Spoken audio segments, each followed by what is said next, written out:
Comme beaucoup d'autres victimes d'inceste, Joséphine a subi une amnésie traumatique, une sorte de protection du cerveau qui bloque durant plusieurs années certains souvenirs, tant ils sont insupportables. Des souvenirs que Joséphine évoque sans détour. Attention, certains mots sont durs à entendre. En mars 2020, je viens de me faire opérer du bas-ventre. Enfin, j'arrive pas trop à ce moment-là à me remettre sur pied. Donc, quand je vois l'énergéticienne, je me dis souvent, tant que ça me fait pas de mal, ça me fait du bien. Je comprends pas exactement ce qu'elle fait, mais voilà. Elle m'allonge sur la table et puis elle arrive proche de ma tête et je commence à m'agiter. Il y a quelque chose qui va pas, je commence à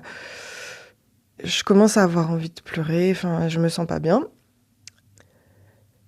Je glisse comme dans un rêve, en fait. Je suis vraiment comme aspirée par ce rêve, ce souvenir. À ce moment-là, je sais pas comment le qualifier, mais je m'agite. Et j'entends vraiment très fort ces pas qui font genre... dans les escaliers, enfin vraiment, je reconnais les pas de mon père qui montent, qui viennent dans ma chambre, dans la maison dans laquelle j'ai toujours vécu. Mon père qui se met donc pile à l'endroit où se trouvait l'énergéticienne quand le souvenir est revenu, donc du côté droit au niveau de mon visage, et qui insiste pour que je lui fasse une fellation. En argumentant que c'est ce qu'on fait avec les papas, c'est ce qu'il a dû faire avec le sien, je m'agite, je veux pas, etc. Jusqu'à ce qu'il éjacule dans ma bouche et qu'il me dise, phrase assez incroyable, tu peux avaler, ça se mange. Et donc voilà, le souvenir se finit là, sur ça. Donc c'est vraiment... c'est une horreur. C'est une horreur. Mais voilà, quelque part, je me dis, en fait, tout fait sens. Ce vendredi 20 mars 2020. En fait, le sentiment que j'ai quand je suis sortie de chez l'énergéticienne, c'est que j'ai ouvert la boîte de Pandore. C'est la boîte de Pandore qui vient de s'ouvrir. Entre guillemets, je m'y attends à ce qu'il y ait d'autres souvenirs qui sortent. Aussi parce que je connais un peu ce phénomène d'amnésie traumatique. Et donc ça ressort vraiment avec la même violence, avec la même intensité, avec les mêmes émotions, avec les mêmes douleurs physiques. Quand je dis ça, concrètement, ça veut dire que je sens à ce moment-là l'odeur, je sens le goût, j'entends la voix, je sens la douleur dans l'entrejambe. C'est insupportable.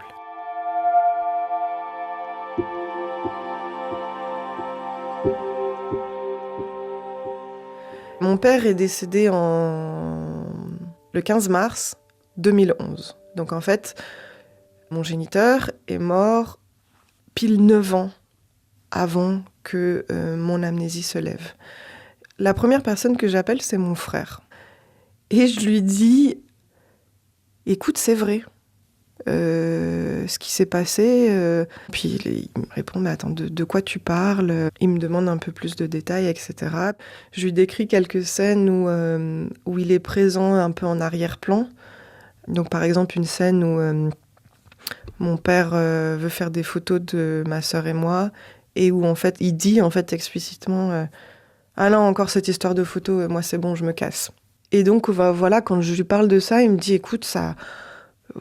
Ouais, ça me rappelle peut-être vaguement quelque chose, parce que notre père faisait des photos, enfin on le savait, mais je suis peut-être juste partie parce que ça me saoulait et que, enfin voilà, je pense pas que c'était lié à un événement, que ça lui fait pas vraiment écho.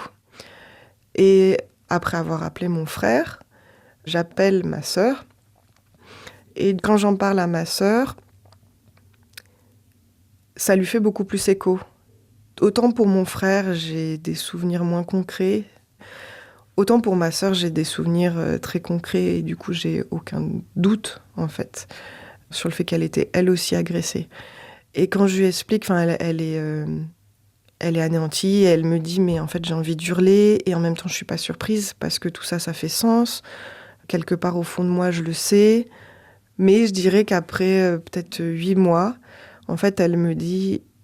Que voilà, elle a vu, elle, de son côté avec son psy. Elle n'a pas de souvenirs précis qui sont là. Et en fait, elle décide d'arrêter de creuser.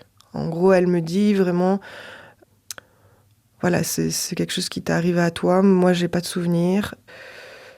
J'ai pas envie d'en avoir. Enfin, voilà, je comprends. Enfin, c'est pas facile pour moi de me dire qu'elle ferme en fait complètement cette porte et qu'elle ferme la discussion. Parce que moi, j'ai besoin de réponses, en fait, quand même.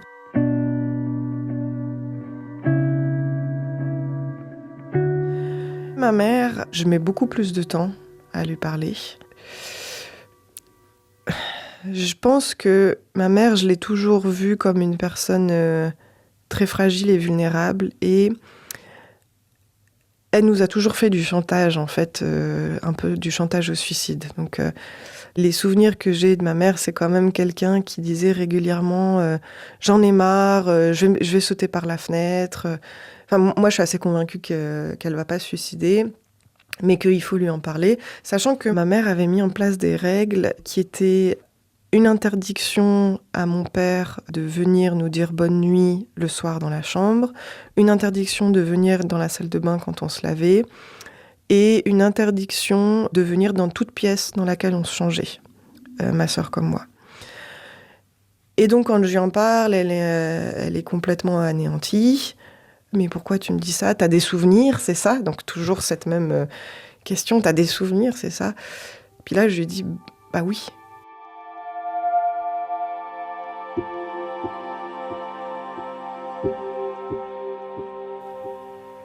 Et donc elle marque un blanc, elle me dit ah, mais je fais ben oui, enfin, ce que tu craignais, c'est pas juste une crainte, c'est effectivement arrivé.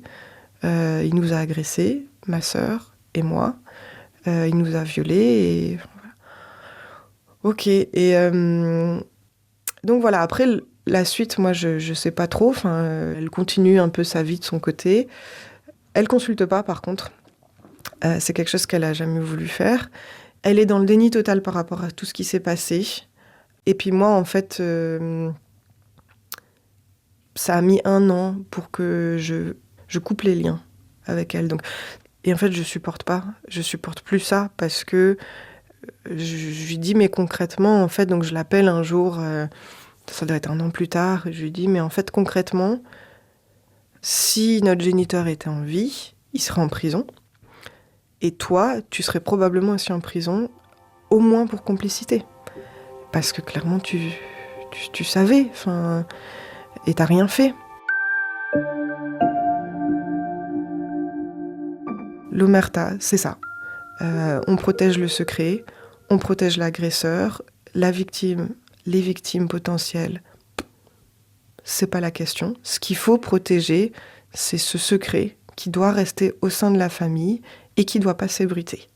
On est dans ce système où tous les souvenirs qui s'accumulent chaque jour, il faut les mettre de côté et il faut les oublier.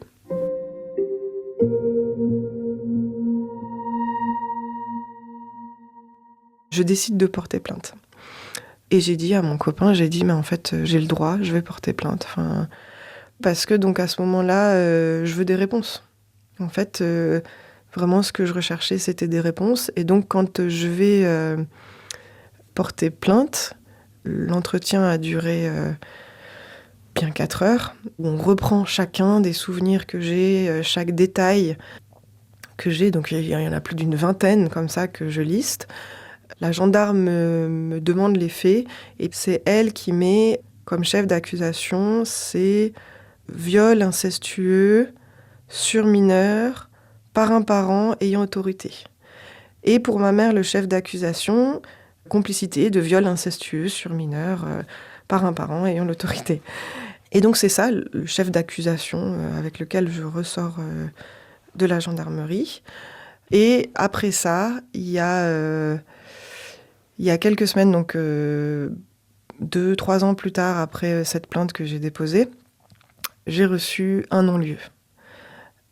Donc ça, j'ai encore énormément de mal à en parler, même à mes amis. Normalement, j'arrive un peu à communiquer, mais sur ce sujet-là, je J'ai vraiment de la peine parce que, en fait, c'est très blessant. C'est très blessant parce que, d'un coup, on a l'impression que on revit ce qu'on a vécu dans le passé, c'est-à-dire le fait d'être une menteuse, le fait d'avoir inventé.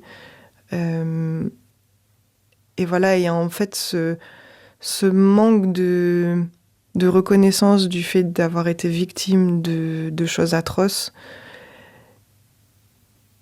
Et ça fait mal, en fait, ça fait horriblement mal.